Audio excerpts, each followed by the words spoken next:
जुर्म करने के तरीके तो आपने बहुत सुने होंगे, लेकिन हर रोज जुर्म की दुनिया में कुछ ऐसे आइडियाज आते हैं ना कि यकीन करना मुश्किल हो जाता है।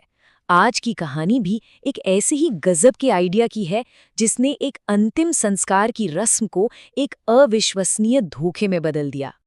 जरा सोचिए, किसी के अंतिम संस्कार में सबसे अजीब, सबसे चौंकाने वाली बात क्या हो सकती है? खैर, आप जो भी सोच रहे हैं, यकीन मानिए, ये कहानी उससे कहीं कहीं ज्यादा अजीब है। तो हमारी कहानी शुरू होती है गढ़मुक्तेश्वर के मशहूर ब्रिज घाट शमशान से। ये एक बहुत पवित्र जगह मानी जाती है, जहां लोग दूर दूर से अपनों के अंतिम संस्कार के लिए आते हैं। लेकिन 27 नवंबर को यहाँ कुछ ऐसा हुआ जो शायद ही किसी ने पहले कभी देखा हो। एक I-20 कार आकर रुकती है और उसमें से 4 लड़के एक शव को लेकर शमशान पहुंचते हैं। वो चिता के लिए लकड़ियां खरीदते हैं, घी और पूजा का सारा सामान लेते हैं और बाकायदा उसकी रसीद भी कटवाते हैं।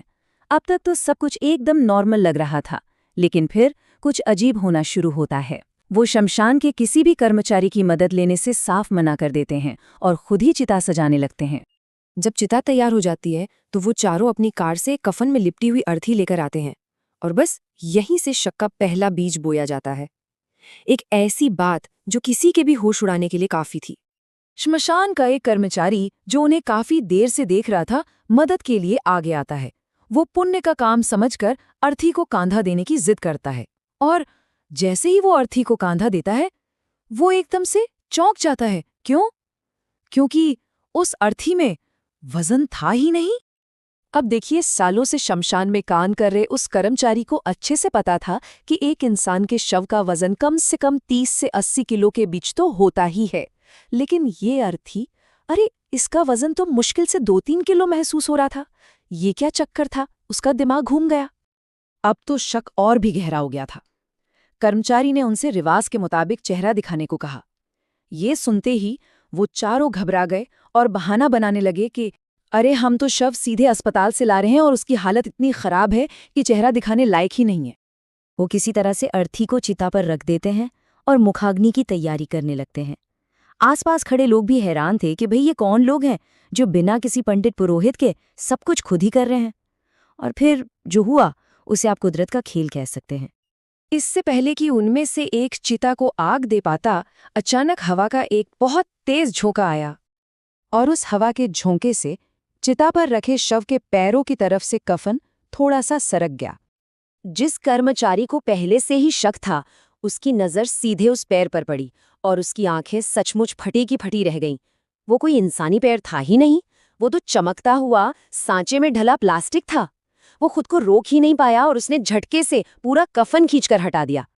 और जैसे ही कफन हटा, वहां मौजूद हर किसी के होश उड़ गए। चिता पर कोई इंसानी लाश नहीं थी, बल्कि शोरूम में कपड़े पहनाने के लिए इस्तेमाल होने वाला एक प्लास्टिक का पुतला, एक मैनेकिन लेटा हुआ था। वहां हर कोई हैरान परेशान, ये हो क्या रहा है? कोई भला एक पुतले का अंतिम संस्कार क्यों करेगा? शमशान के स्टाफ ने फौरन पुलिस को फोन कर दिया। पुलिस को आता देखकर 2 लड़के तो भाग गए, लेकिन 2 को लोगों ने पकड़ लिया। और जब पुलिस ने उनकी I-20 कार की तलाशी ली तो डिग्गी में से 2 और प्लास्टिक के पुतले मिले। तो अब सबसे बड़ा सवाल ये था कि आखिर ये सब किया क्यों जा रहा था? क्या ये कोई जादू टोना था या इसके पीछे कोई और मकसद था? पुलिस की पूछताछ में जो कहानी सामने आई, वो किसी फिल्म की स्क्रिप्ट से कम नहीं थी। तो इस पूरी साजिश का मास्टरमाइंड था कमल सोमानी नाम का एक शख्स। कमल की ड्राई फ्रूट्स की दुकान थी, लेकिन पिता की मौत के बाद वो बुरी तरह कर्ज में डूब गया। कहानी में ट्विस्ट तब आया जब उसके एक कर्मचारी के भाई अंशुल ने अपना आधार और पैन कार्ड कमल के पते पर बनवाया और गलती से वहीं भूल गया। कर्ज और हताशा के बीच कमल के दिमाग में एक खतरनाक आइडिया आया। क्यों न इन आईडीज का इस्तेमाल करके अंशुल के नाम पर एक लाइफ इंश्योरेंस पॉलिसी ले ली जाए। और ये पॉलिसी कोई छोटी मोटी रकम की नहीं थी, बल्कि पूरे 50 लाख रुपए की थी। कमल ने खुद को उस पॉलिसी का नॉमिनी बना दिया। अब उसे बस एक काम करना था, अंशुल की मौत को साबित करना। तो प्लान सुनने में तो बहुत सीधा था, लेकिन था बड़ा शातिर। पहला कदम, पुतले का अंतिम संस्कार करो। इससे मिलेगी ब्रिजघाट जैसे नामी शमशान की एक ऑफिशियल रसीद। उस रसीद के आधार पर बन जाएगा सरकारी डेथ सर्टिफिकेट, और बस वो सर्टिफिकेट बीमा कंपनी को देकर नॉमिनी बनकर 50 लाख रुपए अपनी जेब में डाल लो। कागज पर तो ये प्लान एकदम परफेक्ट लग रहा था।